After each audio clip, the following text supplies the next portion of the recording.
Live, this is AM Agenda with Kieran Gilbert.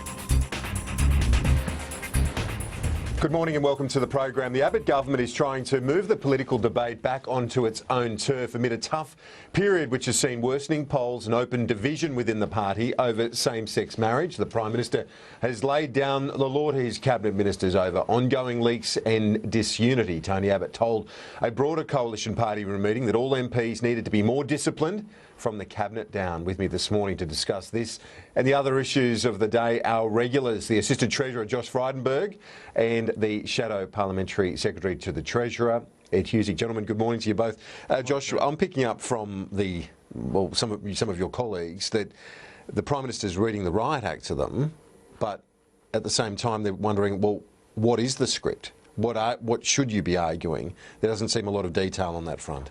Well, there was a very passionate debate in the party room, as we know, on the issue of same-sex marriage last week. There were differing views as to whether the next step should be a plebiscite or a referendum. That did play out in public, but that issue is now behind us. Yesterday in the Parliament, we certainly got the better of the opposition because we were talking about jobs and growth and they were pursuing their political vendetta against Justice Hayden. And you'll hear a lot more about that going forward from us because we've got an important game-changing free trade agreement with China that needs to be confirmed by the Parliament, which will create tens of thousands of jobs, and together with the free trade agreements with Korea and Japan. Is that enough, though? A free trade agreement's enough? You know, the Prime Minister says stick to the script. It's not enough. You need a bigger reform plan, don't you? Absolutely. So what is it? Well, we will have more to say about tax reform, more to say about industrial relations reform. We've got the recommendations coming out of both the Harper Competition Policy Review as well as the David Murray Review. But let's not understate how important these free trade agreements are, and let's not overlook Labor's xenophobic campaign, which has been made a mockery of yesterday in the Parliament by Peter Dutton, when the unions themselves are the biggest users of the 457s. Before we bring Ed into the discussion, the Prime Minister's calling for discipline from his cabinet and others. Again, I put to you that this issue, for example, same-sex marriage, wasn't put to cabinet. So how can he, on the one hand, overlook his cabinet colleagues and then on the next, just days later say, we need you to bind in here, when he didn't even put it to them in the first place? Well, he hasn't overlooked his cabinet colleagues. This was an issue that was discussed by nearly everybody in the party room with their own passionate views put, and there were differing views because of religious or moral positions. The cabinet didn't discuss it first. Well, they discussed it this week when they were discussing the next steps. Belatedly. But it was completely appropriate to have that very open and frank discussion in the party room. All right. Ed Husic, your thoughts on this? I guess the Prime Minister regrouping here and looking at this issue of environmental laws. I'll get to that in a moment, but specifically Labor's view on all of this, I guess, at the moment. You're just trying to keep the focus on Dyson Hayden right now. Never disappoints on AM Agenda. You just channeled the armless knight out of Monty Python when you said, we had one up on the opposition yesterday, didn't we? Do well. Come back and fight. Are you kidding me? This Question Time has become the forum where the Prime Minister defends the indefensible. He has no other agenda to be able to prosecute on the floor of the Parliament. They make up distractions like they did with the whole debate about extreme green groups stopping jobs and the type of scare campaign gone on there, and with the free trade agreement that they've said that they were going to go out there and put money into an advertising campaign to get the facts out when they should have been doing this much earlier. All the problems that are being experienced now by this government are own goals. These are as a result of poor decision making being made at the top of the government through Tony Abbott, and they really do need to clean up the way that they're performing, and they can start on the Royal Commission issue. Though there are serious, you would concede there have been serious outcomes from this, and if you're talking about distractions, this is a very large distraction in itself. It's the king of distractions right now, isn't it? That you don't want the focus on the outcomes of this commission, so you're focusing on this guy's, the Royal Commissioner's, misjudgment in terms of that Liberal Party event. Okay, if there's stuff that needs to be dealt with, and there have been issues that have been put within that commission that warrant further scrutiny, then absolutely. We do not condone for 1 minute criminal conduct occurring at all, and it needs to be dealt with. The issue is, though, this has not been a commission that has been serious with intent or purpose by the government. This has been a Trojan horse to introduce Work Choices 2.0, to create this claim that they need to now go in and make all this industrial relations form. We're told that there's more industrial relations form by Josh a few moments ago, not given any detail, as we were about tax reform, no detail. So let's see what that brings up. If there's serious stuff to be dealt with, deal with it. But do it in a way too that doesn't subject yourself to further criticism within an already controversial commission. And frankly, Dyson Heydon has put himself in a position where people are asking questions where they shouldn't be asking questions of a person. So you would like to see, before we go back to the Minister, you would like to see the Commissioner replaced with another jurist and this finished so that people who should be held accountable are? So deal with it. Royal Commissions are very serious mechanisms. They should not have any doubt about motive, intent, whatever. Dyson Heydon should have done the right thing and excused himself. The government should have done the right thing in the absence of that decision and replaced the Commissioner. And now we have to have the situation where in the Senate we're calling for the Governor-General to intervene because the government and Dyson Heydon have not done the thing that they should have done. Well, can I just say, the Labor Party has been seeking to undermine the credibility of both the Commissioner and the Commission from day one. And as has been recorded, serious allegations of bribery, blackmail, corruption, secret donations, secret deals that shortchange workers have all been unveiled by this important Royal Commission. Now, Dyson Heydon is someone of the utmost integrity. He's a distinguished jurist. In fact, Bob Carr's Labor Party in New South Wales appointed Dyson Heydon to the New South Wales Court of Appeal. The Howard government appointed him to the High Court. So if he was good enough for the Labor Party in New South Wales to appoint to the New South Wales Court of Appeal, he's good enough to head up a Royal Commission. This is about a specific So let me go to that point. Now, what he's saying... perception of bias. Okay. Not even beyond the accusation of bias, as some have made it from Labor and unions, the perception of bias, surely, given the gravity of what you're talking about and the outcomes, you don't want the distraction of a perception of bias. So let's examine that point that you make. Dyson Heydon, a distinguished and eminent jurist, has said that he overlooked the fact that it was going to be this nature of a Liberal event. Is the Labor Party saying, and Ed, you tell me yes or no, is the Labor Party then saying that he's lying? Is the Labor Party saying he's lying about the fact that he overlooked it?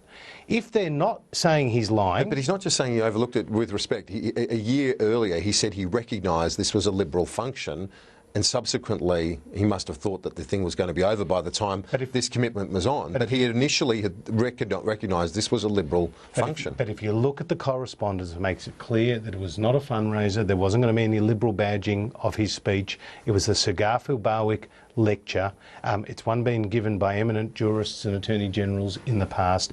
It was about one legal icon speaking about another. But he's a Royal Commissioner, right at that moment, into a very, very good job, politically charged area. Sure. To accept that from... he said that he overlooked it. Hang on a second. Can I just pick up on that point? Are you seriously saying that a guy who's heading up a Royal Commission, who's having to bring down very specific findings... that you don't like? That will be used, no doubt, as motive for the government to take further legislative reform, that you think it's okay that he overlooked detail? Is it okay to forgive overlooking detail for a person that's in a position where... So what are you now challenging his competence? No, well, I'm sort of saying that you can't defend him on the basis of overlooking detail when the man's job is going to involve looking closely at detail.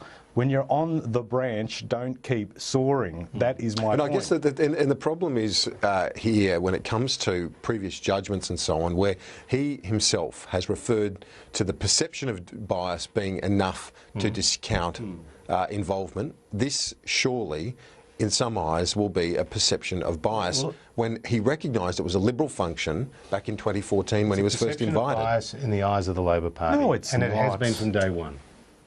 It's not. Come on, Josh. In the public space, are you seriously thinking that you can defend a position where you think it's us? And I accept, right? I'm prepared to accept that we look at it and go, well, how can you have a guy where we've already got concerns this is a controversial commission, and we've already had concerns that this is being used by the Abbott government to chase the Labor Party and the union movement, and then he agrees to go to a Liberal Party function, and you don't think in the broader public space people don't believe that this is some issue of perceived bias. I mean, that's just that. I think he's given his explanation. We get on. You don't think he's got to go? No, I don't.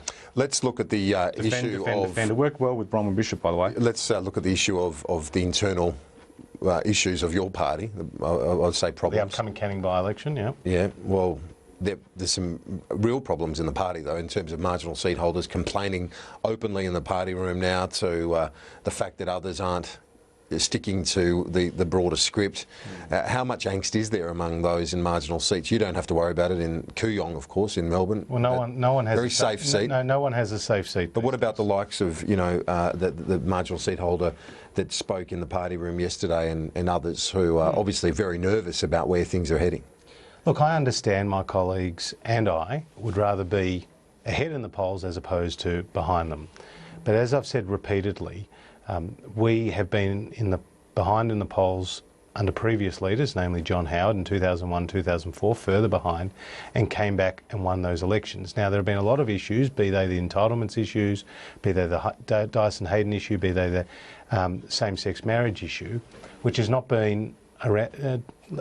enabled us to talk about the key issues for us, which are about growth and jobs. Now, there was a very significant announcement last week about our targets for climate change. Completely overwhelmed by the other stories. Targets that would take to Paris, but it won't go away. So what's the problem, though? Tell me, is the problem the discipline in the ministry, or is the problem the Prime Minister's judgment? Which is it? Well, certainly neither. The problem is that these other issues have subsumed the public debate, and that has prevented us from prosecuting our main agenda. Must be frustrating. Which is jobs and growth. I'm sure it's frustrating for me. It's frustrating for my colleagues. But surely, so it's not the ministry's discipline. It's not the Prime Minister's judgment. It's just bad luck. No, it's these other issues have entered the public arena, stayed around for a long time. Why? Because the Prime Minister doesn't deal with it. The issue of entitlements wasn't just about Bronwyn Bishop, it was about Tony Burke and the Labor Party just as much. I mean, this issue, did not go away. Now, we've got a Canning by-election on September 19. We've got a fantastic candidate, an SAS captain in Andrew Hastie. Don Randall won 5 elections in Canning and had a huge personal support. Now, there's no doubt history shows you that sitting governments, incumbent governments, have swings against them in by-elections. And whether we get a small victory or a big victory, it's a victory. And that's what we're after in Canning. All right, Ed? Tony Abbott's problems basically fall to Tony Abbott. I mean, a lot of the problems too that I see come about with this government is because Tony Abbott relies on ambush to govern. He has to surprise people all the time. He surprises people by not putting things on the cabinet agenda and causing division within his cabinet. He surprises things within his party room by making a pathway to a decision, be it in terms of marriage equality last week, that people weren't expecting. He's not able or confident to argue reform on its merits. He has to get proxies to do it, be it Mike Baird, be it Dan Tehan. This is the problem with Tony Abbott. It comes back to that. It's not a case of bad luck or bad timing or whatever. A lot of this stuff comes back to the way and the quality in which decisions are made. And, as I said a few moments ago, with the case of former Speaker Bishop, he defended, he said he wouldn't move, and then he had to make a decision right at the end when he was worried about his own position. We're having the same approach being used in reference to Dyson Heydon. We'll have the same sort of approach being applied where he'll defend, and we'll see what happens as a result. Okay, we're going to take a break. Ed Husic, Josh Frydenberg, a quick break, back in just a moment.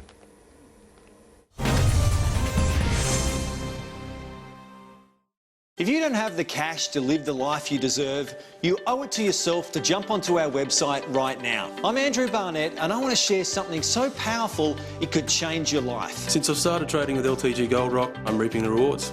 When you register for LTG Gold Rock's exclusive offer, you'll receive free and direct access to our live online trading room. You'll get to watch us trade live and see just how much money you could potentially make by following our trades. Go to dailytrade.com.au.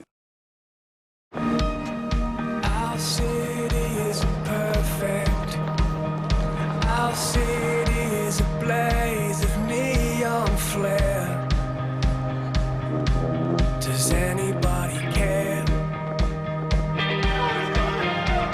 Now you can use your Telstra home broadband data away from home at thousands of hotspots across the country on Australia's largest Wi-Fi network. Telstra Air is how.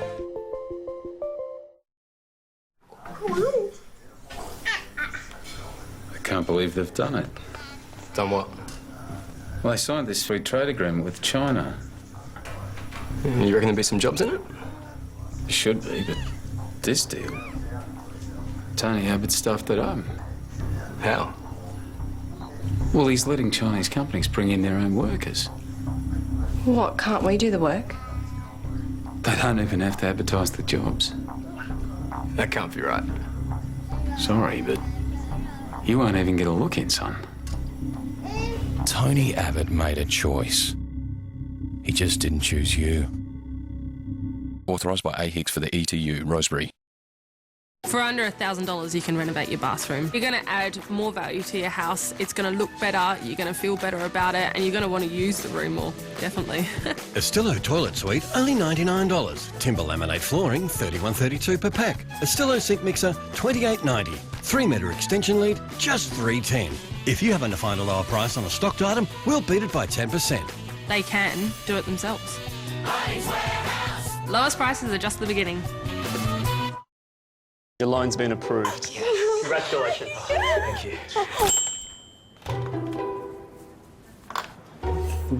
You can relax. It's all done. You're all set. Okay, now that that's sorted, how about your super? You're not getting your hands on my super.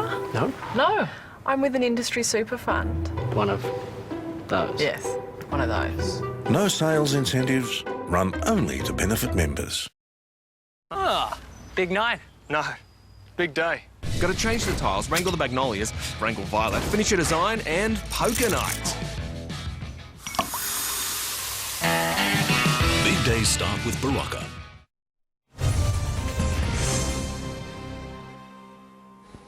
This is AM Agenda. With me this morning, Josh Frydenberg and Ed Husick. Ed Husick, I want to ask you about something we mentioned before, but you said it was a distraction, the government seeking to prevent green groups from blocking... Extreme green. You got to get their wording right. Extreme green groups. Okay, well... I'm just respectful of your term. But if they're blocking multi-billion-dollar projects, that's not good. Unnecessarily. So let's get this straight. We defend Dyson Hayden and say that he's a person... Man of integrity. Thank you very much for helping out. You always do from time to time. When it's important. But then the court makes a decision using laws that were introduced, I think, by the Howard government. Correct. And that's described as, quote, legal sabotage. You've described a court making a decision as legal sabotage. Not only is that, like, inconsistent, but you're actually challenging the way in which your own laws have been applied. And the bottom line is this is all a distraction. They've got nothing else to talk about in Parliament. They've got no legislation that they're really trying to pursue through this sitting. And so they have to confect something like this to get the attention of... Okay, your defence of the government's and response? It better be a good one too, Frydenberg. Well, can I just say, Ed, the thing we're talking about here is 10,000 jobs at the Carmichael mine. Many workers who you would say you represent, namely through the unions, are being denied a chance at employment. 100 million people in India are being denied an opportunity to get electricity, and Australia is being denied a $20 billion investment. Now, this change to the EPBC Act is designed, in George Brandis's words, to remove the red carpet for radical activists from bringing cases that stop important economic development in this country. But this process, as far as I'm aware, correct me if I'm wrong, but they haven't blocked it. It's temporarily held up, but it's not blocked, is it? See, they currently, these political activists who don't have a real legal interest in the outcome have the political standing under this section of the EPBC Act to bring a case. And holding it up. And what we're saying is, if you are a landowner or a neighbour to the land, that's fine. But if you are representing a conservation group that's more than 600 kilometres away from the mine itself, then that is not standing. And that's the issue at play here. Now, Labor has always struggled between its blue collar and its green thumb. You're in that no man's land in between. You can't be both things to both people. You have to choose. And right now, the question is, will you choose jobs? Will you support the union members get access to jobs in the coal mines and in related industries? You see, today, 88% of Australian workers choose not to join a union. Only 12% do in the private sector. They're your members, right? But they are dominating your policy. And I bet if you listen to them on this, you will actually... Let's hear Ed's response now. You do hand on heart so well, so you keep going. Did you say George Brandis is leading this reform push? What are we worried about? I mean, he's got such a stellar record on reform. Yeah, this is going to happen. I don't know why we're even talking about it. George Brandis is leading it. It's never going to happen. It's about jobs, Ed. Ah, yes, of course. You're very concerned about jobs, with jobless being as high as what it's been, decades. It's higher than what it was under the GFC. You want to cut penalty rates, but you tell us that you're concerned about workers and their conditions, and we see 10,000 jobs and you're worried about people in other countries while you slash the foreign aid budget to record levels. Yeah, no, you're very consistent. The Australia Institute's released some research that says only 0.4% of projects considered under the Act have been affected by third-party challenges through the courts. Well, this is 0.4%. Well, I don't know how they can say that when you're looking at this Adani mine, which is 10,000 jobs. They say it's 1,400 jobs. Well, they disagree with you on that as well. Well, we're saying it's 10,000 jobs. It's a $20 billion investment. It's electricity for 100 million people overseas. You see, I don't know where the Labor Party stands. It's not a distraction. I don't know where the Labor Party stands in relation to coal. Right? Do they support the continued use of coal, which is the dominant source of electricity in this country and 40% of the world's electricity? And do they support the use of coal and the export of coal from Australia, which will help enable, there's more than 1.3 billion people in the world who don't have access to electricity? Will they continue to support the use of coal, or will you side with these green activists and deny Australians jobs? Coal's prettier than those wind farms. So do you think coal's the future? I wouldn't like that question. Do you agree coal's the future? Josh, I mean, when you do this, this sort of mock seriousness, I mean, the general public do want to see us be able to generate energy in a much more longer-term sustainable way. It's why we've put forward the proposition in terms of renewables and rely more on renewables. You guys you not only do not support that, you work to break down the ability of us to have a viable renewable energy sector while championing coal in the way that you do, and not being prepared to be serious about tackling climate change. And then you bring all this stuff up about where we stand on coal. Obviously coal supports a lot of jobs, and obviously we are wanting to ensure that people's livelihoods aren't affected, but I tell you what, I think the general public would trust us in terms of managing that transition when it affects people's jobs than you guys, who just basically put in a token effort in terms of that type of economic and employment transition and only want to run for a political point-scoring exercise. So, yeah, you can do your ode to coal and feel free to do it on AM Agenda, but there's some serious issues about balancing transition, being concerned about climate change and ensuring we have viable energy generation in the future. That's all reasonable, isn't it? Well, we've got an agreed target with the Labor Party, 23.5% on renewable energy. Now, that was a difficult agreement to reach. It was a consensus-based agreement between your side and my side. That's a good thing. When it comes to our climate change target, our 26 to 28% and a reduction of 50% per capita by 2030 will be the best in the world and puts us on par with other countries around the region like New Zealand, Canada, so we're very proud of that. Gentlemen. Where we differ with Labor is we don't support a carbon tax and higher electricity prices. We've got to wrap it up. Thanks for the chat, as always. Thanks very much. Ed Husic, Josh Frydenberg. After the break. End with a quote. Have you got a quote? Maybe today. Yeah, today. You're going today, great. He always ends with a quote. Politics is a marathon, not a sprint. Yeah, especially when your legs have been cut off and you're crawling to the finish line, so yeah. I haven't finished a marathon, so I can't. All right, thank you, gentlemen, with that nice bit of quote. Yeah, three-pointer. Lovely quoting at the end, beautifully. But just remember, you can't fatten the pig on market day. I'll leave it with you.